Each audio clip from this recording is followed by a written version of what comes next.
Hello नमस्कार साथियों, स्वागत है आपका। कैसे हैं आप सभी? आशा करता हूँ, उम्मीद करता हूँ सभी लोग स्वस्थ मस्त होंगे। आप लोगों की पढ़ाई लिखाई अच्छे से चल रही होगी। लास्ट क्लास में हम लोगों ने ये बात किया था कि भारत में कागजी मुद्रा प्रथम बार कब शुरू किया गया था। चलिए देखिए, आज की क्लास में हम उसी के आगे बात करेंगे। मुद्रा की दशमलव प्रणाली के प्रचलित नया पैसा कब पैसा हो गया, यानी इट इज़ आस्किंग अबाउट कि भाई जो नया पैसा शब्द था वो पैसा कब बन गया, मतलब उसको पैसा कब से कहा जाने लगा। देखिए साथी, जब मैं आपसे बात करूं पैसे से संबंधित कुछ बातों को ध्यान से देखिएगा। मैं थोड़ा सा पेन को मोटा कर लूं यहाँ पे, एक सेकेंड।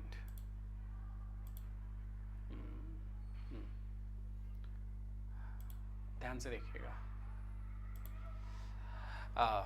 क्या कह रहा था मैं कि मुद्रा की नया पैसा को पैसा कब कहा गया। देखिए साथी, जब नया पैसा की बात करें तो नया पैसा का ये जो कॉन्सेप्ट है, ये जो नया पैसे का कॉन्सेप्ट है, देखिए पहली बात तो ये 1 जून 1964 को क्या बना दिया गया, नया पैसा को पैसा बना दिया गया। याद रखिएगा, 1957 में भारत में मुद्रा की दशमलव प्रणाली का प्रचलन में लाया गया था।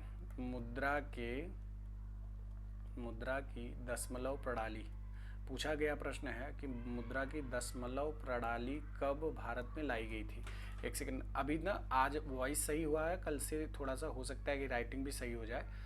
दशमलव मुद्रा दशमलव प्रणाली, ठीक है, दशमलव प्रणाली। तो दशमलव प्रणाली 1957 को शुरू किया गया था, पहली बात, ठीक है।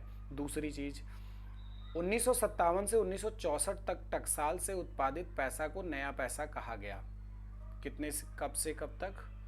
1957 से 1964 तक के जो भी पैसे छापे गए, उनको जो भी टकसालों के माध्यम से पैसे छापे गए, उनको क्या कहा गया? नया पैसा। अब ध्यान से समझना, नया पैसा। प्यारे साथियों ध्यान दीजिएगा, 1964 में नया पैसा से नया शब्द बाहर कर दिया गया, तब इसे पैसा कहा गया। मुद्रा की दशमलव प्रणाली के साथ प्रचलित नया पैसा 1 जून 1964 को 1 जून 1964 को क्या कर दिया गया? नया पैसा को पैसा बना दिया गया। तो 3 पॉइंट्स याद रखना है कि पैसे का जो कॉन्सेप्ट आया हुआ है वो हमारे 1957 से आया था। 1957 से 1964 तक इसको नया पैसा हम लोग कहते रहे। बाद में इसको जाकर के इसको हम लोग अलग अलग नाम से जाने। चलिए इसके आगे की बात करें। अगला प्रश्न है, कह रहा है कि भारत में दार्शनिक मुद्रा प्रणाली की शुरुआत कब की गई। मैंने अभी आपको क्या बताया, भारत में दार्शनिक मुद्रा प्रणाली की जब बात करें तो ये क्या, हम अभी जस्ट यही तो बता रहे थे, दार्शनिक मुद्रा प्रणाली की शुरुआत कब की गई थी। Decimal currency system was introduced in India वर्ष 1951, 1955, 1957। अभी मैंने जस्ट बताया ना कि देखो 1957 से लेकर सन 1964 तक जो नोटों की स्थिति है, जो 1957 से लेकर 1964 तक की जो नोटों की स्थिति है, उसको आपने क्या करा, उसको आपने नया पैसा कहा। बाद में 1 जून 1964 को क्या कर दिया गया, उसको नया पैसा से पैसा कहा। चलिए इसके आगे वाला प्रश्न क्या कह रहा है, निम्नलिखित में से कौन एक कथन वैध मुद्रा लीगल टेंडर मनी का अर्थ सही वर्णित करता है। एक बात बताओ मुझे, लीगल टेंडर मनी का मतलब आप क्या समझते हो? लीगल टेंडर मनी का मतलब क्या समझते हो मेरे प्यारे साथियों? ध्यान दीजिएगा, जब लीगल टेंडर मनी की बात करते हैं तो लीगल टेंडर मनी एक्चुअली न्यायालय में विधिक मामलों के लिए फीस के चुकाने में जो मुद्रा दी जाती है, फीस को चुकाने में जो मुद्रा दी जाती है, फीस को चुकाने में जो मुद्रा दी जाती है, क्या इसको कहते हैं? ध्यान दीजिएगा, वह मुद्रा जो ऋणदाता अपने दावों को निपटाने में स्वीकार करने के लिए बाध्य होता है। ये कह रहा है कि वह मुद्रा जो ऋणदाता मतलब ऐसा नहीं कि कर्जदार, जैसे आप कोई सामान ले रहे हैं, मान लीजिए कोई सामान आप ले रहे हैं तो कोई अगर आप सामान लेंगे तो उस सामान के प्रति आपकी लाइबिलिटी बन गई ना, तो दैट पर्टिकुलर टाइम आप क्या बन जाएंगे, उस वस्तु की कीमत को देने का दायित्व तो आपके ऊपर पड़ गया। तो आपको उस समय के कुछ देर के लिए ऋणदाता कहा जा सकता है जब तक आप पैसा नहीं दिए हैं। तो अपने दावों को निपटाने के, जैसे मान लीजिए कोई सामान, मान लीजिए कोई पेन लिए आप किसी दुकान से, आप कोई पेन लिए, अब उस पेन की कीमत मान लीजिए 20 रुपए है, तो अगर आप जब तक 20 रुपए नहीं देते हैं तब तक आप उस पेन के क्या हैं, ऋण, जब तक आपके हाथ में और आपने पैसा नहीं दिया आप उसके ऋणदाता के रूप में हैं पूरी तरह से। अपने दावों को निपटाने में, स्वीकार करने में के लिए बाध्य होता है अपने दावों को। मतलब जैसे आपने 20 रुपया दिया, आपने 20 रुपया दिया और लेने वाला उस 20 रुपए को ले लिया, तो अब आप क्या कह रहे हो कि भाई वो पैसा एक्सेप्टेबल था तभी तो ले लिया। एक्सेप्टेबल था, क्यों एक्सेप्टेबल था? क्योंकि अगले को पता है कि ये लीगल टेंडर है, मतलब यह सरकार के द्वारा मान्यता प्राप्त मुद्रा है।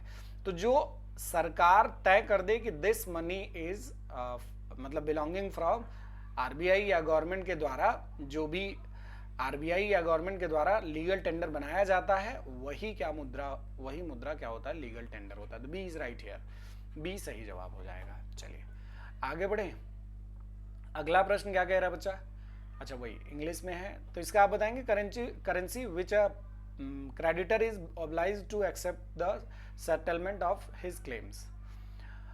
ओके, अगला प्रश्न कह रहा है भारतीय रिजर्व बैंक को करेंसी नोट छापने का अधिकार प्राप्त है। कितने रुपए तक के नोटों को छापने का अधिकार आरबीआई के पास है? बड़ा सिंपल सा प्रश्न है, लेकिन बहुत ही अच्छा प्रश्न है। बहुत सिंपल प्रश्न है, बहुत अच्छा प्रश्न है, ध्यान दीजिएगा। जब हम नोटों के छापने की बात करते हैं, भारतीय रिजर्व बैंक को नोटों की छापने की बात, 2-3 पॉइंट्स जिनको आपको एकदम से याद रखना पड़ेगा। जैसे सबसे इंपॉर्टेंट बात, आप 2 रुपए से लेकर के 10,000 रुपए तक, 10,000 रुपए तक के नोटों को छापने का अधिकार किसके पास है? आरबीआई के पास है। किसके पास बच्चा? आरबीआई के पास 2 रुपए से लेकर के 10,000 रुपए तक के नोटों को छापने का अधिकार है। अब जो पॉइंट है वो ये है कि यहाँ पे तो आंसर इसका 10,000 रुपया हो जाएगा।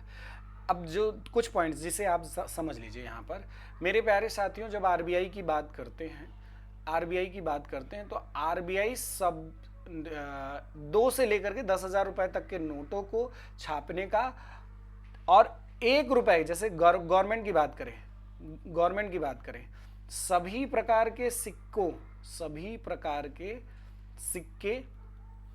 और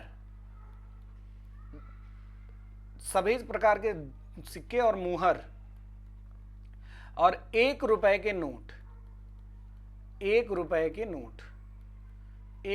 नोट को ढालने, मतलब सभी प्रकार के सिक्कों को ढालने, मुहरों को ढालने और 1 रुपए के नोट को छापने का अधिकार गवर्नमेंट के पास है, सरकार के पास है। बाकी मैंने आपसे क्या कहा कि 2 रुपए से लेकर के 10,000 रुपए तक के नोट को छापने का अधिकार आरबीआई को। अब पॉइंट क्या है, ध्यान देने वाली बात जो है कि बाजार में सभी प्रकार के नोटों को और सिक्कों को पहुंचाने का काम किसका है? आरबीआई का। यानी जो बाजार में लिक्विडिटी है उसको पहुंचाने का काम आरबीआई का होता है कि बैंकों के पास कितनी लिक्विडिटी, कैसे जाना चाहिए, बैंक के पास कितना पैसा होना चाहिए, कैसे होना चाहिए, सबका डिसीजन कौन ले रहा है? आरबीआई ले रहा है। तो बाजार में जाए, ये जो सिक्का छापा गया, ये मुहर हो गया, ये सिक्के हो गया, ये सरकार के द्वारा जो बनाया गया, इन सिक्कों और मुहर को भी कौन करेगा? बच्चा? आप बता दोगे कि सर ये इन सिक्कों और मुहर को पूरी तरह से अगर देखा जाए तो आरबीआई, कौन बच्चा? आरबीआई, इन सभी को बाजार में पहुंचाने का काम आरबीआई के द्वारा, चाहे वो 2 रुपए से 10,000। छापने में थोड़ा सा अलग अलग स्थिति है, छापने को लेकर के है। तो इसका आंसर क्या हो जाएगा? 2 रुपए से लेकर 10,000 रुपए तक के नोटों की छापने की। अच्छा, अभी जैसे पूछ लिया जाए कि कौन कौन से नोट छापे जा रहे हैं, कौन कौन से नोट की स्थिति जो है वो किसके द्वारा?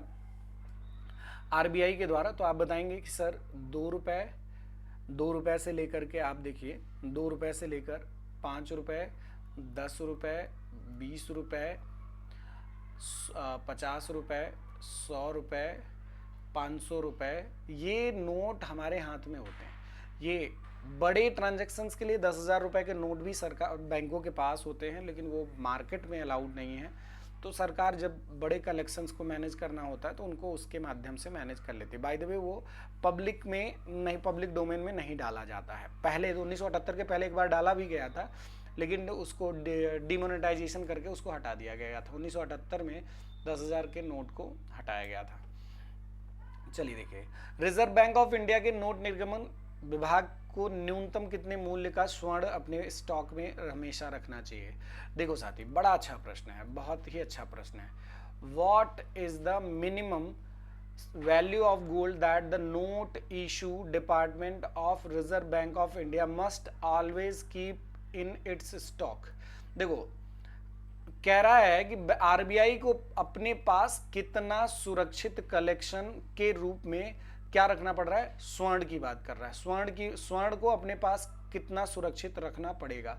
देखिए साथी, मैंने आपको हमेशा बताया है कि दो स्थितियां हैं। सबसे पहले जैसे देखिए, दो स्थितियां हैं। देखिए, दो स्थितियां हैं। एक होता है कि भैया 200 करोड़ रुपए तक इनको हर समय अपने पास सुरक्षित रखना पड़ेगा। कितना बच्चा? 200 करोड़ रुपए तक अपने पास इनको सुरक्षित रखना पड़ेगा। तो चलिए देखिए, 200 करोड़ रुपए तक ये अपने पास सुरक्षित रखेंगे तो उसमें 115 करोड़ का क्या होगा? गोल्ड होगा। गोल्ड होगा। और बाकी जो 85 करोड़ है उसमें 85 करोड़ में फॉरेक्स रिजर्व हो जाएगा। फॉरेक्स रिजर्व हो जाएगा। और आपका क्या हो जाएगा? यहीं पर आपके पास एक और पॉइंट बहुत इंपॉर्टेंट है। भारत की प्रतिभूतियां, भारत सरकार के द्वारा जारी प्रतिभूतियां के द्वारा जारी प्रतिभूतियां। अब देखो, एक बात ध्यान देना, यहां पर जो पॉइंट है वो ये है कि भारत सरकार के द्वारा जो प्रतिभूतियां आएंगी, तो आपको पता ही होना चाहिए, ये न्यूनतम की बात की जाती है, अधिकतम की कोई सीमा नहीं है।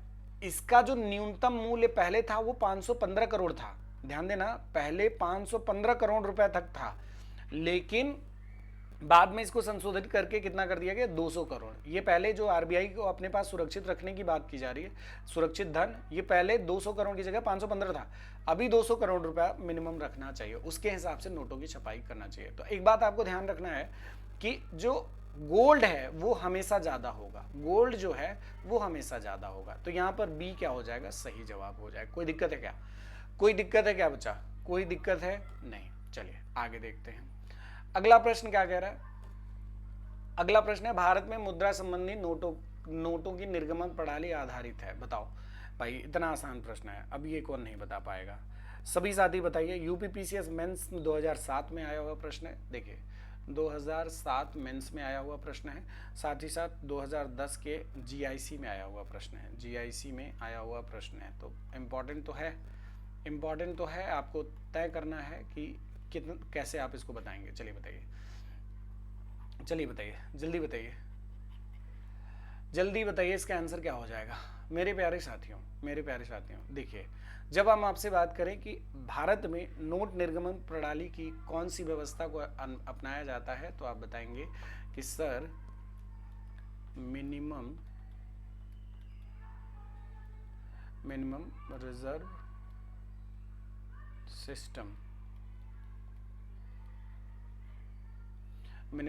सिस्टम, न्यूनतम आरक्षित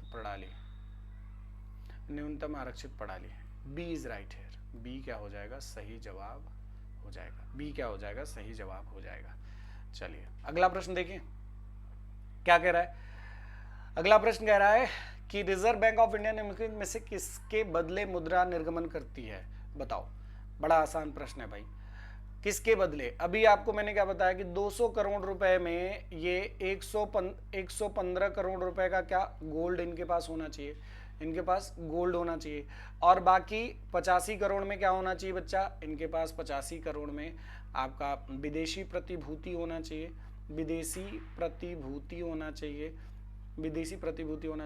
और बाकी भारत सरकार की प्रतिभूति, भारत सरकार के द्वारा